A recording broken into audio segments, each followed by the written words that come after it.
చూసి ఇన్స్పైర్ అయ్యారు సార్, మీరు మంచి యాక్టివిటీస్ చేస్తున్నారు. మనం అంటే ఎవరినో ఒకరిని రోల్ మోడల్గా తీసుకొని సో వాళ్ళలాగా మనం ఫాలో అవ్వాలనుకుంటాం. సో మిమ్మల్ని ఎవరు ఇన్స్పైర్ చేశారు? ముందుగా నేను అసలు సమాజంలో ఎంటర్ అవ్వడానికి మా రమణమూర్తి గారు.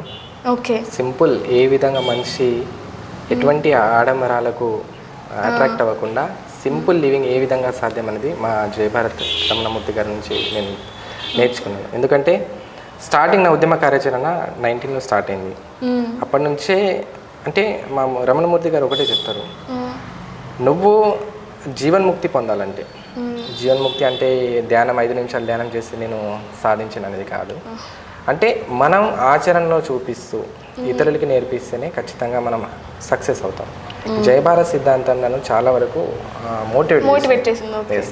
సో జరుగుతున్న కులోన్మాదాన్ని ఏ విధంగా అరికట్టాలి, ఆ అంశాలు, హిందూ మతాన్ని ఉన్నటువంటి విద్వేషాన్ని ఏ విధంగా తొలగించి ఒక మంచి భారతదేశాన్ని నిర్మించాలి, ఆ విషయాల పట్ల నాకు చాలా సమగ్రమైన ఆలోచన తెచ్చిందే జయభారత్. ఇప్పుడు అంబేద్కర్ గారు ఉంటారు, మీరు అన్నారు రోల్ మోడల్ అంబేద్కర్ గారు. మరి అంబేద్కర్ ఆదర్శాలను తీసుకోవాలంటే ఈరోజు స్టాచ్యూ దగ్గరికి వెళ్ళి పూలమాల వేస్తే సరిపోతుందా? నేను ఏమంటున్నానంటే ఈ నేటి జనరేషన్ ఏ విధంగా తయారవుతుందంటే కేవలం స్టాచ్యూస్కి మాత్రమే పరిమితం అవుతుంది. ఉదాహరణకు ఈరోజు ఫోటో తీయాలి, స్టేటస్ పెట్టాలి, ఫినిష్. ఈరోజు కుమ్రాం భీం ఆదివాసీ పోరాట వీరుడు కుమ్రాం భీం యొక్క వర్ధంతి. సో ఈరోజు అతను ఇచ్చిన సందేశం ఏంటి, మనం చేస్తుంది ఏంటి, ఆ విషయంలో రోల్ మోడల్గా తీసుకోవాల్సింది స్టాచ్యూని కాదు. ఇక్కడ ఒట్నూరులో 10 అడుగులు ఉంటే మా ఊర్లో 12 అడుగులు ఉండాలి. ఇది ఇలా తయారవుతున్నాం. కానీ అసలు అతను ఎందుకోసం పోరాటం చేసిండు? నా బెస్ట్ నేను ఎవరినైనా ఇన్స్పిరేషన్ తీసుకుంటానంటే ఫస్ట్ నా ఆదివాసీ బిడ్డగా కుమ్రాం భీంని తీసుకుంటాను. మరి అతని నుంచి నేను ఏం తీసుకోవాలి? ఆయన చేసిన మంచిని తీసుకోవాలి. అది స్టాచ్యూలో రాదు సార్. మనం ఆయన స్టోరీ ఒకసారి ఆలోచిస్తే మనం బ్రిటిష్కి 2 సంవత్సరాలు బానిసలు ఉన్నాం. ఎవరు అనుకోలే మనం స్వాతంత్రం తీసుకొస్తాం. చాలామంది అంటారు స్వాతంత్రం వచ్చింది రాలే, తీసుకొచ్చినాం. సో స్వాతంత్రం రాలేదు, మనం చేసిన పోరాట ఫలితంగానే స్వాతంత్రం మనం తెచ్చుకున్నాం. సో అలాంటప్పుడు మనం ఏం మాట్లాడాలంటే 2 సంవత్సరాల నియంత్రణ పాలనలో మనం కమిట్మెంట్గా ఉండి మనం ఉద్యమ కార్యాచరణ చేసి జాతీయ స్థాయిలో ఉద్యమ కార్యాచరణ చేస్తేనే 2 సంవత్సరాల నుంచి మనం డైవర్ట్ అయిపోయి ఈరోజు మనం ఫ్రీడమ్గా అనుభవిస్తున్నాం. మరి కుమ్రాం భీం గారి నుంచి ఒకటి తీసుకుంటున్నాను, రజాకార్లు ఆ సమయంలో మాట్లాడితేనే జైలు, క్వశ్చన్ చేయడానికి లేదు. ఇప్పుడు ఉన్న సిచ్యుయేషన్ వేరు. ఇప్పుడు నీకు భావ స్వేచ్ఛ హక్కు ఉంది. మనం ఈజీగా మనం ఎవరికైనా చెప్పొచ్చు, నీకున్నటువంటి నీలో ఉన్నటువంటి ఫీలింగ్స్ని కూడా షేర్ చేసే అధికారం ఉంది. సో అప్పుడు ఆ సమయంలో లేదు. మాట్లాడితే జైలుకి వేసే సందర్భాల్లో కూడా ప్రశ్నించి ఎదురించి ఆదివాసీ అస్తిత్వం కోసం పోరాటం చేసిన వీరుడు కుమ్రాం భీం. మరి ఆ ఆదివాసీ అస్తిత్వ యొక్క ఉనికిని కాపాడాలంటే అంబేద్కర్ గారి యొక్క వారసత్వాన్ని at the same time Kumram Bheem యొక్క వారసత్వాన్ని తీసుకోవాలి. ఇక్కడ అంబేద్కర్ గారు ఎందుకు అంటున్నామంటే రాజ్యాంగం కల్పించిన హక్కుల్లో మనకు ప్రత్యేక వెసులుబాట్లు ఉన్నాయి. సో అలా తీసుకుంటేనే మనం ఫర్దర్గా మన భవిష్యత్తు తరాలకు ఒక మెసేజ్ ఇవ్వగలుగుతాం. కుమ్రాం భీం నుంచి నేను తీసుకున్నది ఒకటే, జల్ జంగల్ జమీన్. ఈ రోజులో అప్డేట్ చేయాలనుకుంటే అందులో జల్ జంగల్ జమీన్ ఏదైతే ఉందో ఆ జమీన్ అంటే ఒకప్పుడు ఉపాధి, అంటే ఆ సమయంలో ఆ టైంలో ఉపాధి. సో దాన్ని ఇప్పుడు మనం ఎట్లా అర్థం చేసుకోవచ్చు అంటే జల్ జంగల్ జమీన్తో పాటు ఉద్యోగ సాధన, మన ఏజెన్సీ ప్రాంతంలో ఉద్యోగ సాధన. అప్పుడే అనుకున్నాడు మన ప్రాంతంలో మేమే నివసించాలని అప్పుడే నినాదం ఇచ్చారు కదా. మరి ఇప్పటికీ కూడా ఇంప్లిమెంటేషన్ లేకపోతే దేనికి ఇంకా మనం ఈరోజు వర్ధంతి చేసుకుంటే అయిపోతుంది? అతను చేసిన పోరాటం చిన్నది కాదు కదా మర్చిపోవడానికి, భవిష్యత్తు తరానికి ఒక ఆదర్శం. కాబట్టి అతని స్ఫూర్తిని మేము తీసుకుంటున్నాం. ఆ స్ఫూర్తితోనే ఈరోజు ఆదివాసీలు ఉద్యమాలు చేస్తాం. అంతేగాని చట్టాలని వైలెన్స్ చేయాలని, చట్టాలను చేతిలో తీసుకోవాలని, మేము జైలు పాలవ్వాలని ఎవరికి లేదు. మేము ఆదివాసీ ఉద్యమకారులుగా చేసేది ఒకటి, ఏ స్ఫూర్తితో అయితే మేము ముందుకెళ్తున్నామో ఆ స్ఫూర్తికి అది న్యాయబద్ధమైన ఒకసారి ఆలోచించండి, మీరే ఆలోచించండి. ఇప్పుడు నేను రీసెంట్గా కలెక్టర్ గారితో, సీఎం గారితో మా ఆదివాసీ సమాజం నుంచి అత్యవసర సమావేశం ఏర్పాటు చేశారు. వాళ్ళు ఒకటే ప్రశ్నించారు, 170 ఉంది, మీకు ఐడియా ఉందా? 170 కానీ పేసా చట్టం ఇవన్నీ మా ఆదివాసీల యొక్క సొంత హక్కులు ఇవి. దీన్ని ఎవరు డెల్యూట్ చేయలేరు. ఈరోజు ప్రభుత్వాలు చేస్తున్నాయి. మరి ప్రభుత్వాలు నీకు వచ్చినటువంటి చట్టాలని ఇంకెవరికో ఇస్తూ ఇతరులకి ఇస్తూ వాళ్ళ చట్టాలను వైలేట్ చేస్తే మరి ఆదివాసులు ఉద్యమించకుండా ఎలా ఉంటారు చెప్పండి? అంతే కదా. కానీ ఎవరికి మంచిగా ఉన్న తర్వాత రోడ్డు పైన వచ్చి ఉద్యమాలు చేయాలని ఉండదు. కానీ తప్పని పరిస్థితుల్లో మేము ఉద్యమాలు చేస్తాం. ఇన్స్పిరేషన్ ఎక్కడ వచ్చిందంటే కుమ్రం భీమ్ యొక్క ఇన్స్పిరేషన్. నీ చట్టాలను ఎప్పుడు వైలేట్ అవుతాయో, నీ చట్టాలను ఎవడైతే హరించడానికి చూస్తారో ఖచ్చితంగా నువ్వు క్వశ్చన్ చేయాల్సింది, పోరాడాల్సింది తప్పదు. ప్రాణం పోతే పోయింది దీనమ్మ జీవితం, పోతే పోనీ, కానీ చట్టాల గురించి ఖచ్చితంగా మేము పోరాడదాం. ఇదండి. సో ప్రజెంట్ జనరేషన్కి మీరు ఏం మెసేజ్ ఇద్దాం అనుకుంటున్నారు? ఓకే, ఒకటి నేను దీపక్ పేందర్గా మీలో ఒక బ్రదర్గా నేను ఒకటే చెప్తున్నాను.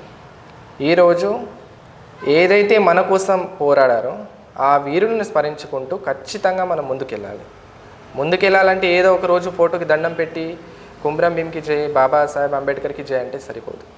వాళ్ళు ఏదైతే ఆశించారో ఆ స్థాయిని మనం చేరుకోగలగాలంటే వారి యొక్క ఆశయ సాధన కోసం కృషి చేయాలి. ఉదాహరణకు ఈరోజు 5th షెడ్యూల్ గురించి నేను మాట్లాడుతున్నాను. 5th షెడ్యూల్ గురించి రాజ్యాంగ రచనా సభలో డాక్టర్ జైపాల్ ముండా గారు ఈరోజు ఆదివాసీ జీవన విధానం ఈ విధంగా ఉంటుంది, వారికి ప్రత్యేక వెసులుబాటు కలగాలి, కొన్ని ఆచార సాంప్రదాయ వ్యవహారాలు ఉన్నాయి, వారిని గౌరవిస్తూ ముందుకెళ్ళాలి అని ప్రత్యేక రాజ్యాంగంలో ఒక ప్రత్యేక షెడ్యూల్ ఏర్పాటు చేశారు 5th. మరి అలాంటి జైపాల్ ముండా గారిని మనం స్మరించుకుంటూ వారి యొక్క ఆశయ సాధన కోసం కృషి చేయాలి. At the same time Kumram Bheem గారు మన కోసం చనిపోతే నేటి యువత ఎక్కడుందండి? ఇన్స్టాలో, పబ్జీలో, యూట్యూబ్లో.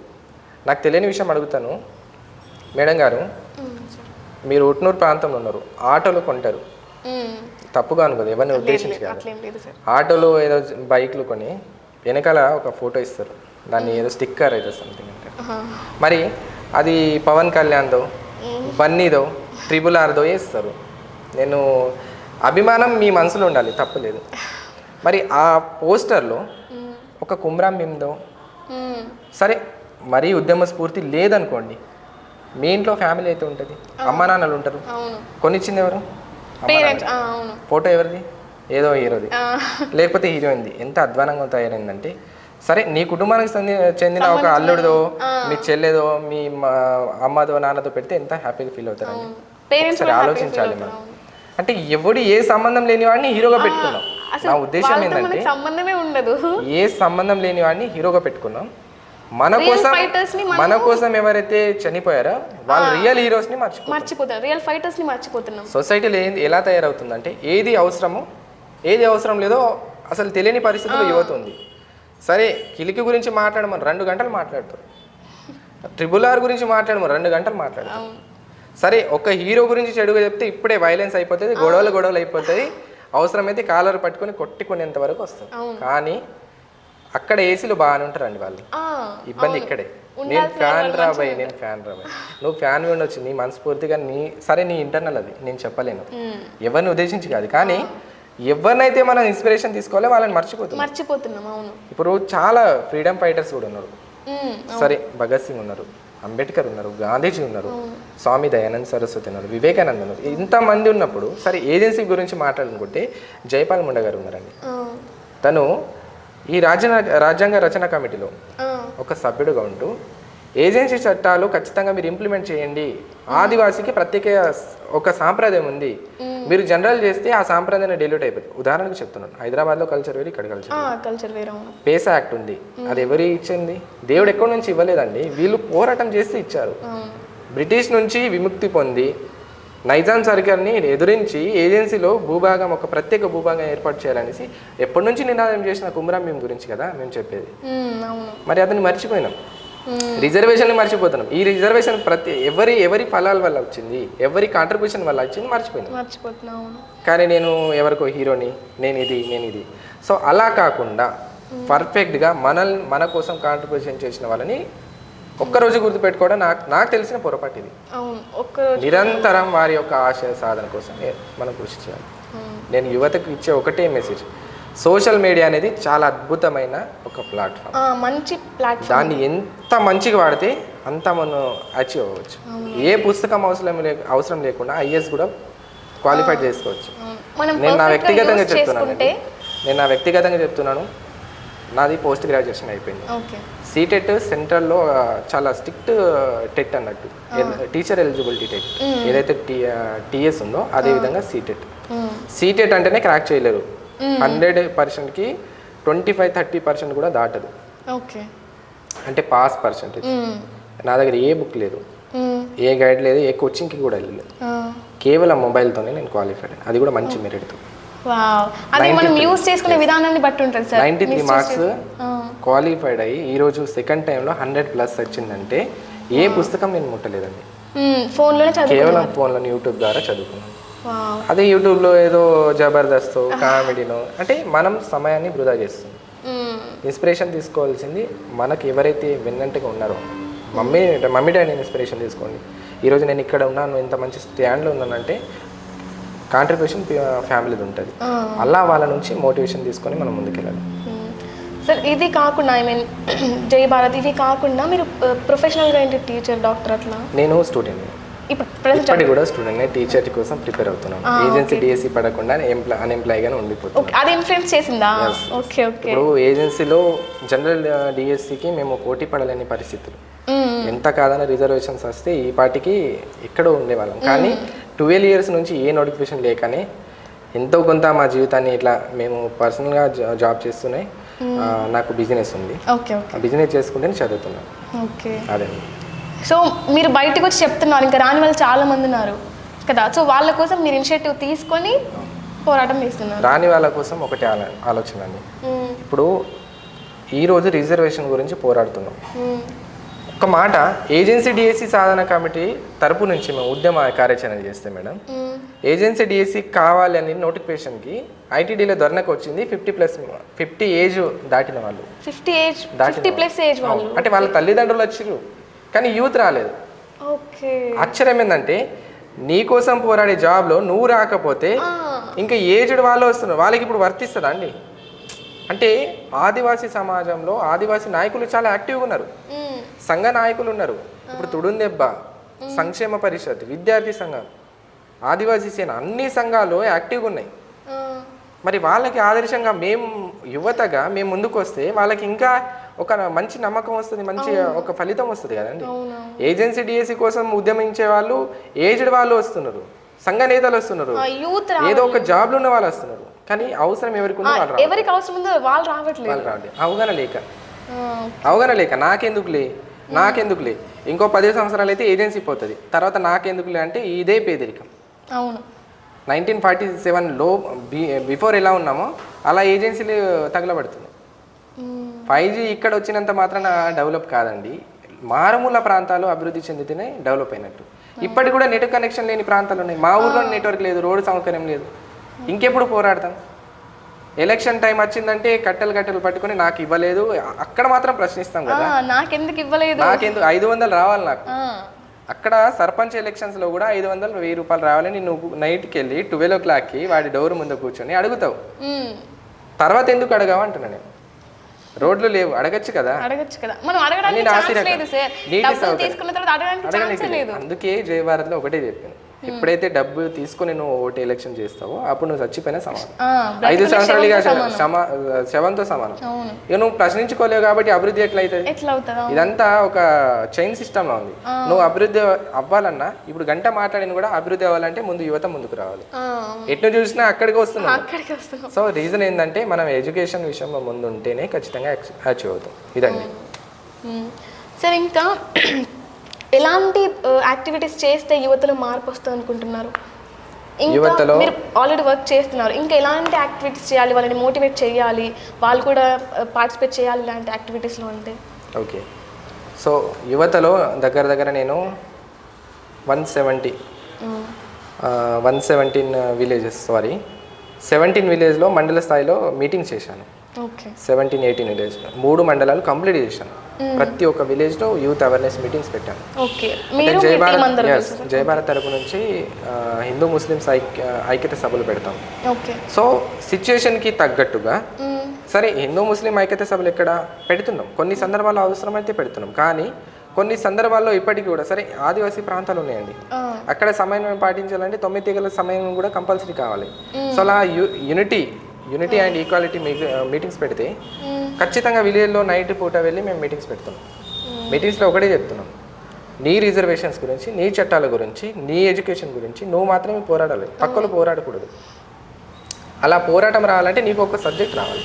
సబ్జెక్ట్ వచ్చిన తర్వాత నువ్వు ఖచ్చితంగా ప్రశ్నిస్తావు. నీకు సబ్జెక్టే లేదు, రిజర్వేషన్ ఎట్లా వచ్చింది? ఇప్పుడు జియో నెంబర్ 3 పోయిందండి. ఒకప్పుడు జియో నెంబర్ 3 అంటే టీచర్స్కి అందరికీ జాబ్ వచ్చేది, ఎస్టీ టీచర్ స్టూడెంట్స్కి. ఓకే, అంటే ఎవరైతే ట్రైబల్స్లో ఎవరైతే ఏజెన్సీ ప్రాంతంలో ఉన్నటువంటి ఆస్పిరెంట్స్ ఉన్నారో వాళ్ళకి ముందు ప్రయారిటీ ఇచ్చేది.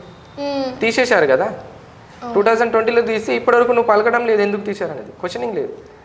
వాళ్ళేమనుకుంటున్నారు, సరే స్వాతంత్రం వచ్చింది కదా, పూర్ పీపుల్గా ఉన్నారు, సరే అప్పటికి అభివృద్ధి చెందాలనేసి ఎన్టీఆర్ గారు తీసుకొచ్చారు ఆ స్కీమ్ని. జియో నెంబర్ 3 వల్ల చాలా వరకు జాబ్లు వచ్చినాయి, అంతా డెవలప్ అయిపోయింది, ఇక అవసరం లేదని తీసేశాను. మరి నీకు అవసరం లేదు, నువ్వు ప్రశ్నించాలి కదా. నీకు అవసరం లేదని నువ్వు కామ్గా ఉంటే నువ్వు ఇండైరెక్ట్లీ నాకు వద్దన్నట్టు చెప్పినట్టే కదా సార్. సో నేనేమంటానంటే ప్రశ్నించే తత్వం రావాలి. మళ్ళా ఇంకోటి మా యువతలో చేసే మిస్టేక్ ఏంటంటే చట్టాలు ఉన్నాయి, చట్టాలు ఉన్నప్పుడు సద్వినియోగం చేసుకోం మేము. పోయిన తర్వాత అయ్యో పోయింది చేసుకోవాలి. ఇప్పటి వరకు జియో నెంబర్ 3 గురించి మాట్లాడిన దాఖలాలు లేవు. సమాజ పెద్దలు మాట్లాడుతున్నారు, ఆదివాసీ సంఘ నాయకులు మాట్లాడుతున్నారు, ఎవరు మాట్లాడారో వాళ్ళు సైలెంట్ ఉంటున్నారు, అది ఇబ్బంది.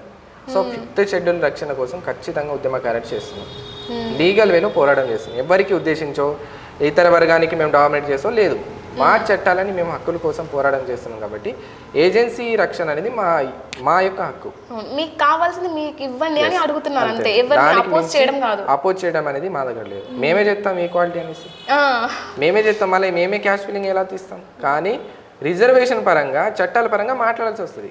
దాని అర్థం నాన్ ట్రైబల్కి ఏదో విమర్శించినట్టు కాదు, అది మేడం. సార్ మీరు చెప్పారు ఇప్పటికి కూడా ఇంకా ఇన్ఈక్వాలిటీస్ ఉన్నాయి, అన్టచబిలిటీ ఉంది అని చెప్పారు కదా.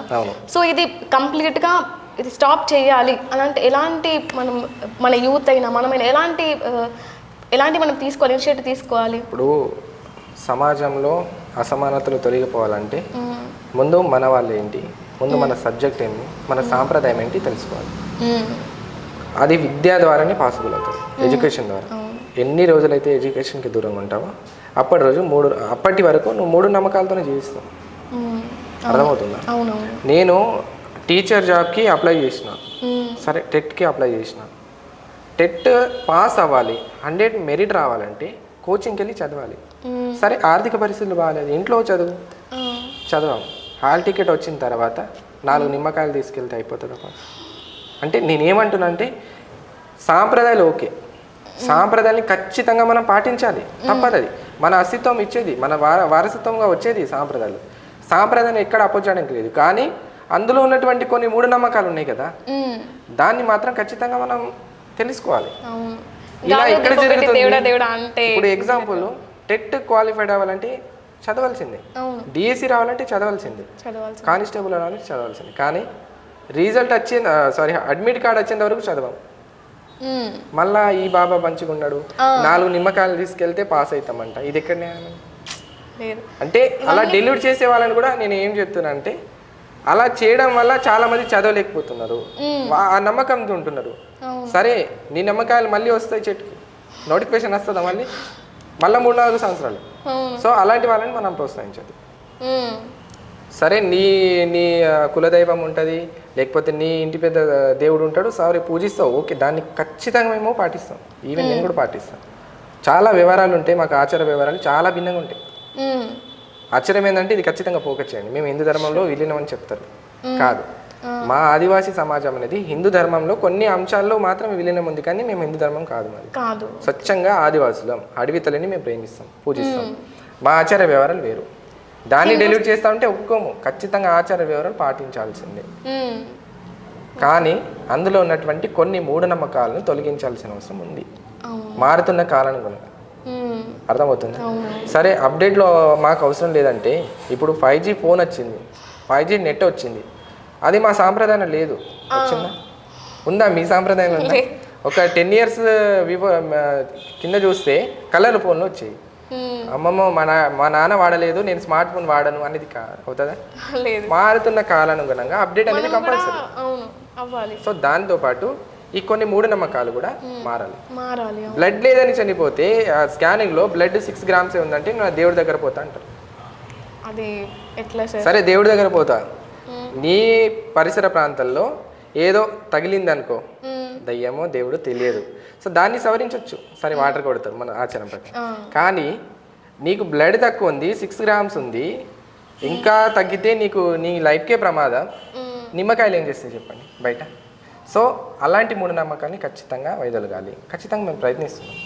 ఎడ్యుకేషన్ అనేది అందుకే ఇంపార్టెంట్ అంటారు. ఎక్కడ చూసినా ఎడ్యుకేషన్ ఎప్పుడైతే వస్తుందో అన్ని రోడ్కి క్లియర్ అయిపోతుంది.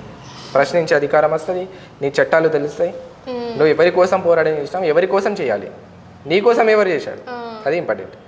నాకు రిజర్వేషన్ జాబ్ వస్తే నేను ఏసీ కార్లో తిరుగుతాను, కానీ నీ వెనకాల ఎవరు ఉన్నారు?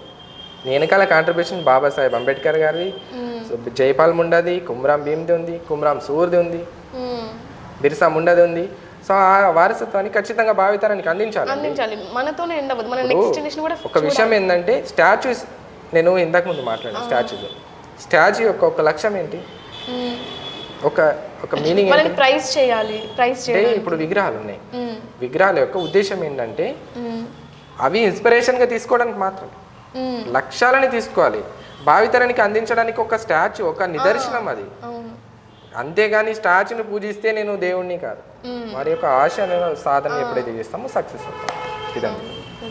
సార్ మీరు ఇట్లా సోషల్ యాక్టివిస్ట్ అవును కదా, సో మరి మీ పేరెంట్స్ నుండి ఏమైనా వద్దు ఇట్లా వెళ్తే ప్రాబ్లం అవుతుంది అంటే పేరెంట్స్ నుండి ఏమైనా మీకు అన్నారా వద్దు మీరు వెళ్ళకండి అట్లా అని? ఇప్పుడు కొన్ని సందర్భాలు మనం ఇలాంటివి తీసుకున్నప్పుడు పాజిటివ్ కంటే నెగిటివ్స్ ఎక్కువ ఉంటాయి సార్. సో మీరు అట్లాంటివి ఏమైనా ఫేస్ చేశారు? ఇప్పుడు ఒక విషయం ఏంటంటే మా daddy mummy daddy employee. First వాళ్ళు ఏమంటారు, కొన్ని సందర్భాల్లో తప్పని పరిస్థితుల్లో కూడా పోలీస్ స్టేషన్కో లేకపోతే పిలుచుకొని ప్రీవెంట్ అరెస్ట్లు చేస్తారు. దాని అర్థం నేనేదో ముద్దాయిని కాదు, నేనేదో తప్పు చేసినాను కాదు. సరే ఒక మీటింగ్ ఉందంటే ప్రీవెంట్ అరెస్ట్లో లేకపోతే పోలీసులు మా ఇంటికి రావడం చేస్తారు. అప్పుడు నేను చాలా ఫేస్ చేసిన ఇంట్లో, అసలు నీకెందుకు ఇవన్నీ, నీకోసం పోలీసులు అవసరమా, ఇవన్నీ వస్తాయి. కానీ మనం ఒక్కసారి ఆలోచించాలి, మనం వెళ్ళేది సిద్ధాంతం పరంగానే లేదా, నేను తప్పు చేస్తే ఖచ్చితంగా శిక్ష చేయాల్సిందే. కానీ న్యాయపరంగా వెళ్తున్నాం కాబట్టి, న్యాయబద్ధమైన పోరాటం కాబట్టి ఖచ్చితంగా ముందుకు వెళ్తాం, తగ్గడానికి లేదు. ఇక డూ ఆర్ డైలోనే ఉంటాం. అదే అంటే ఇలాంటి మనం చేస్తున్నప్పుడు పాజిటివ్స్ కంటే నెగిటివ్సే ఎక్కువ ఉంటాయి సార్. ఏ విధంగా? ఐ మీన్ ఏంటంటే ఇప్పుడు మనం వెళ్తున్నాం, అందరు దీన్ని పాజిటివ్గా చూడరు, నెగిటివ్గా చూస్తారు, డౌన్ చేయడానికే చూస్తూ ఉంటారు. డామినేషన్ అనేది ఉంటుంది. అలాంటి మీరు ఫేస్ చేశారని అడిగాను. సిద్ధాంతం తెలియదు, దీపక్ని ఎక్కడ విమర్శించాలి ఉంటుంది. అంటే కొందరు ఎట్లా ఉంటారు, 90% అయితే నాకు లేదు. సమాజంలో ఉన్నటువంటి పెద్దలు, ఆదివాసీ సమాజ పెద్దలు చాలా మందికి నన్ను చాలా సపోర్ట్ చేస్తారు. ఎందుకంటే నేను ఎవరిని వ్యతిరేకించలేదు, ప్రతి ఒక్కరిని గౌరవిస్తూనే పోతాను. కానీ నాకు నేను ప్రతి ఒక్కరికి ఇష్టపడాలని, నన్ను ఆదర్శం తీసుకొని లేదు, నేనేం పెద్ద కాదు. కానీ ఏంటంటే కొంతమంది విమర్శించే వాళ్ళు ఉంటారు. మనం ఎదుగుతున్న కొద్ది శత్రువులు పెరుగుతారు, ఖచ్చితంగా పెరుగుతారు. ఆ పెరిగేది ఎవరు? మళ్ళీ మన క్లోజ్ ఫ్రెండ్స్. మన వల్ల మనకు శత్రువులు అవుతారు. ఎవడో బయటోడు కొత్తగా పరిచయం అయ్యాడు శత్రువు కాడు. విమర్శించేవాడు మన ఫ్రెండే ఉంటాడు. అది కూడా మనం నమ్ముకున్న మన బ్రదరో మన ఫ్రెండో మన క్లోజ్ ఫ్రెండ్ ఉంటారు. మన ఆర్గనైజేషన్లో లేకపోతే మన సంఘ తెలిసిన వాళ్ళు మనకు శత్రువులు అవుతారు. ఎందుకు చేస్తారంటే వీడు ముందుకు వెళ్తున్నాడు, ఇతను ఎట్లా డామినేట్ చేయాలి. నా సిద్ధాంతం ఏంటంటే ఆదివాసీ సమాజానికి చెందినటువంటి సమస్యల గురించి మాట్లాడితే ఫలానా వాళ్ళే మాట్లాడని నేనే మాట్లాడను కాదు. 10th ఫెయిల్ అయిన క్యాండిడేట్ కూడా మాట్లాడని మన కోసమే. అంతేకాని వాడు మాట్లాడింది నేను నాకు ఛాన్స్ ఇవ్వలేదు, నాకు అవకాశం ఇవ్వలేదు, అలా డామినేషన్ ఫీల్ అవుతారు. ఇప్పుడు ఏంటంటే సబ్జెక్ట్ అనేది ఇంపార్టెంట్. అధికారులు ఫాస్ట్గా ఎలా మాట్లాడాలి అంటే వాళ్ళకంత టైం ఉండకపోవచ్చు, 5 నిమిషాల్లో మనం ప్రజెంటేషన్ ఇవ్వాలి. సో ఫాస్ట్గా మాట్లాడేటట్టు ముందు వెళ్ళి ఎవరో ఒకరు మాట్లాడాలి. కానీ నాకు పిలవలేదు, నాకు సమావేశం, నీ సమాజం కోసం నువ్వు చేస్తున్నావు కదా, నీకు పిలవాల్సిన అవసరం ఏముంది? సో అదండి. సో నెగిటివర్స్ని నేను ఎప్పుడు మైండ్లో పెట్టుకోను, అనవసరం, సమయం కూడా వృధా, అంతే అండి.